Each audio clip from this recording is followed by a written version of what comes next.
আপনারা দেখছেন সারা ঢাকায় কিন্তু আসলে এই মুহূর্তে কোটা সংস্কারের দাবিতে যে আন্দোলন, যে বিক্ষোভ, সে বিক্ষোভ কর্মসূচি কিন্তু শুরু হয়েছে। এবং এরই মধ্যে আমরা যে চিত্রটি দেখছি, ঢাকার যদি বলা যায় ইসলামী আন্দোলন বাংলাদেশ, তারা কিন্তু তাদের যে বিক্ষোভ মিছিল, সে বিক্ষোভ মিছিলের মধ্য দিয়ে কোটা সংস্কারের যে আন্দোলন, সেই আন্দোলনের দাবিতে এবং ছাত্রছাত্রীদের উপর যে হামলা হয়েছে, সেই হামলার প্রতিবাদে কিন্তু ইসলামী আন্দোলন বাংলাদেশ তারা তাদের যে বিক্ষোভ, সে বিক্ষোভ করে রেখেছে। এবং এই মিছিলে কিন্তু চরমুনাই পীর সাহেব তিনি কিন্তু রয়েছেন এবং তার নেতৃত্বে কিন্তু আসলে ইসলামী আন্দোলন বাংলাদেশের যে বিক্ষোভ কর্মসূচি কিন্তু তারা শুরু করেছে। এই বক্তব্যটি যখন আসলে আমরা লক্ষ্য করছিলাম, তখন কিন্তু আসলে ইসলামী আন্দোলনের মধ্যে পল্টন মোড় হয়ে কাকরাইল নিউ মার্কেট, যদি বলা যায় নয়া পল্টন মোড় যেটি হয়েছে, সেখানে গিয়ে কিন্তু তারা আসলে মিছিলটি নিয়ে এখন আবারও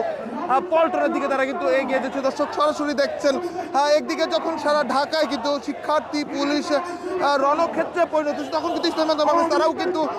আসলে সেই বিক্ষোভ মিছিলটি নিয়ে তারা কিন্তু এই মুহূর্তে পল্টন এলাকায়, যদি বলতে বিজয়নগর পানিটাকি সে এলাকায় কিন্তু তারা বিক্ষোভ মিছিলটি তারা করছে।